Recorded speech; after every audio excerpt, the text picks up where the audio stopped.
The scare from Luka Doncic's knee collision looked worse in real time than it actually turned out to be, but it was the kind of moment that immediately grabs attention because of what Doncic means to Slovenia, the Eurobasket tournament, and, crucially, the Los Angeles Lakers' offseason plans. A planted knee, a teammate falling into him, and a walk to the locker room is always a red flag with elite players. The good news is the early diagnosis of a knee contusion suggests this was a blunt impact rather than structural damage to ligaments or cartilage.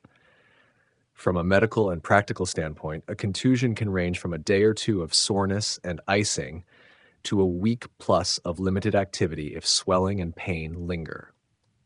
Slovenia's staff made the conservative call. Doncic wanted to return but was held out, which is the exact correct approach for an elite athlete 2 months before a major international tournament and a season in which the Lakers plan to lean heavily on him. Overexposure in an exhibition game would be a needless risk. The immediate priority will be standard conservative measures: rest, ice, compression and elevation, anti-inflammatory management as needed, and careful monitoring of swelling and range of motion. If symptoms resolve quickly, a graded return to shooting, cutting, and later full contact practice is likely within a short window.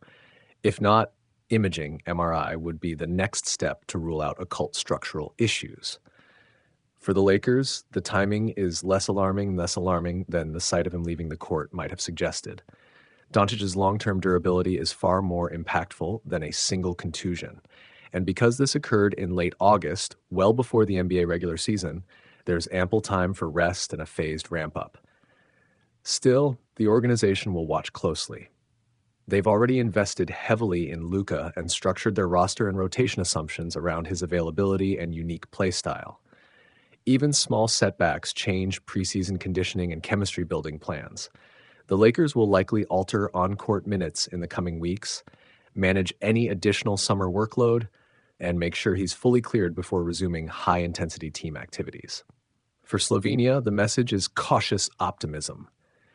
Eurobasket begins October 27th, so the national staff must balance short-term recovery against the need for him to get reps in the lead-up. With other stars in the field, Slovenia will hope Doncic is fully available, but they should have contingency plans for limited minutes early in the tournament if necessary. From a basketball perspective, the most immediate takeaway is that the worst-case scenario was avoided. No ligament or meniscal alarm was sounded publicly, but prudence now matters more than headlines. The next 48 to 72 hours are telling. How much swelling, how he moves in controlled workouts, and whether Slovenia's medical team allows progressive activity will determine whether this is a brief bump or something that requires extended caution. For fans and the Lakers front office, breathe a little easier, but keep watching.